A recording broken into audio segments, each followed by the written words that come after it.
everyone, it's Rebecca here, and today I'm going to share with you how I paid off my student loans after graduating from the University of Southern California.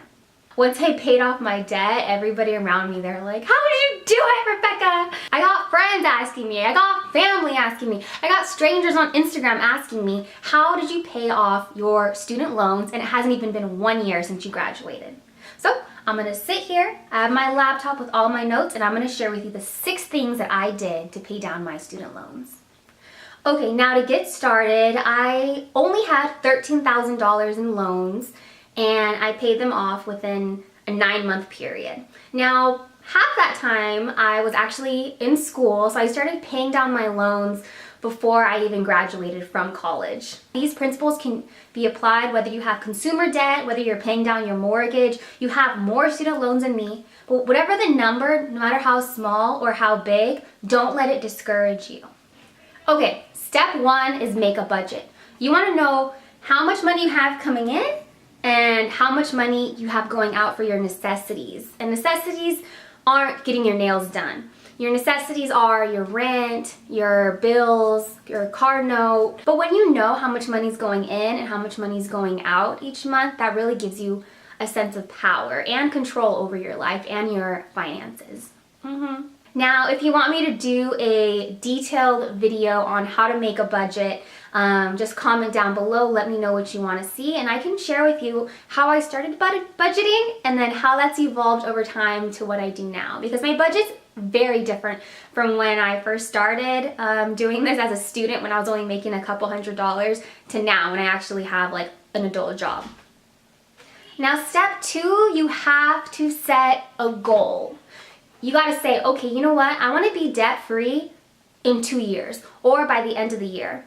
Personally, my goal was to be debt-free before my student loans started accruing interest. And after you graduate college, you have a 6-month period before that happens. If you have federal loans, say you owe $1,000, let's just say that, throw that number out there, $1,000, and you want to pay your loan off in 10 months. So that means you're going to say, all right, I have to make sure that I come up with $100 each month to throw towards my loan. Originally, I wanted to pay my loan off within 2 years. That was ambitious for me, 2 years. But then once I actually started making money and realizing like, dang, this number's going down, I started to throw more and more money towards it. It's really the best feeling ever when you pay off debt. Like, I honestly feel like I have way more money now. Like, I feel like I'm rich. Like, I don't owe no one. That's why I'm sharing this with you guys. So the 3rd step is to decrease your expenses. Now, for me, I did a bunch of stuff. While I was still in school, I basically stopped buying groceries at Trader Joe's, and I actually went to our school's food pantry. And like, so they actually had like food, but then they also gave out Trader Joe's gift cards, which was like basically money, and it's there for the students. So if you're a student and you're trying to find ways to save money, a lot of universities have food pantries. After graduating, I had the opportunity to stay in Los Angeles and work and everything. Rent is expensive. So what I did, I asked my parents, hey mom and dad, can I come back home, please? And when I came home, I had to share a room with my little sister, who's a sweetheart. You have to do things that are uncomfortable. One thing that Dave Ramsey, who's this like financial guru, one thing that he says is you have to live like nobody else so that you can live like no one else. So basically, remember your dreams and remember why you started. Now that last point brings me to my next point. Tip numero 4.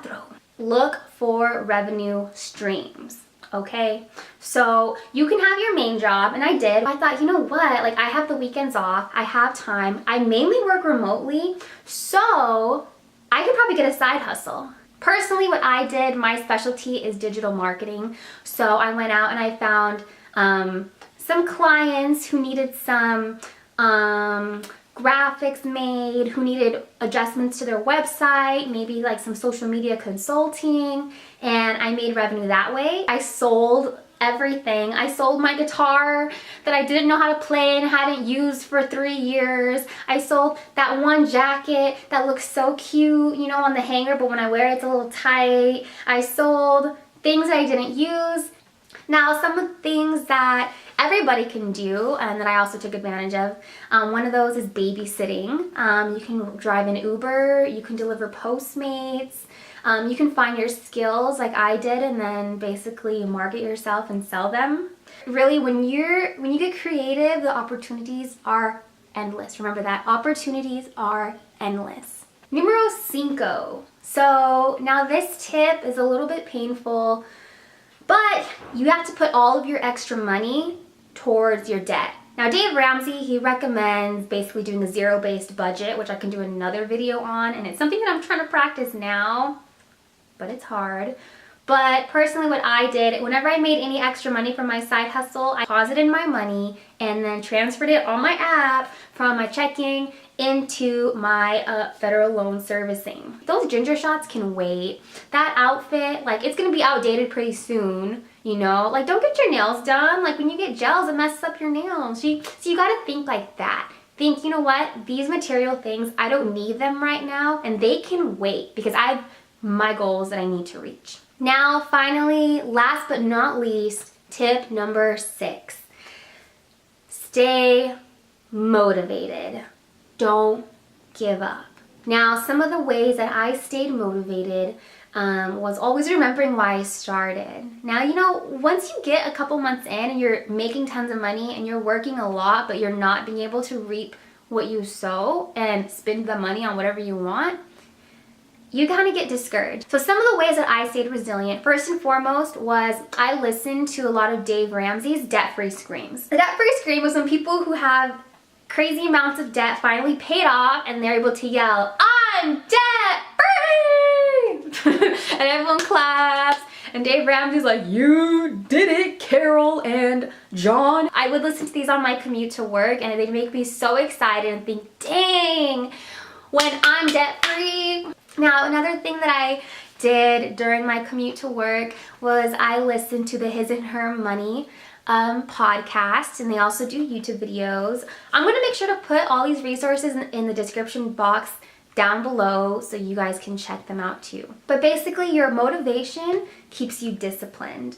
And discipline is good. Like, it's good for a child to be disciplined. It's good for you to be disciplined with your health, with your sleeping, disciplined with how you are going to let people treat you, and definitely be disciplined with your money that you work so hard to earn. Also, some good books, Rich Dad, Poor Dad, and Think and Grow Rich. I'll definitely put the links to those books down in the description box below, and I'll put the links to my favorite podcasts and Dave Ramsey's Debt-Free Screams. Alright everyone, thank you for sitting and listening to everything that I had to say. I really wanted to make this video because these videos helped me so much when I was paying off my debt and gave me so many ideas, and so I really hope that at least one person out there gets motivated to start putting money towards their debt. Now, if you like what you see, definitely comment down below, and if you have any questions, I'm going to go through the comments, answer everything. If you have any video ideas, anything you want me to elaborate on, make sure you put that down in the comments below. Hit the like button, just smack that like button, you know, smack it. Smack that subscribe button and hit the notification bell. Also, follow me on social media. I'm most active on Instagram at Rebecca Eloisa. Alright friends, thank you for watching. Mwah.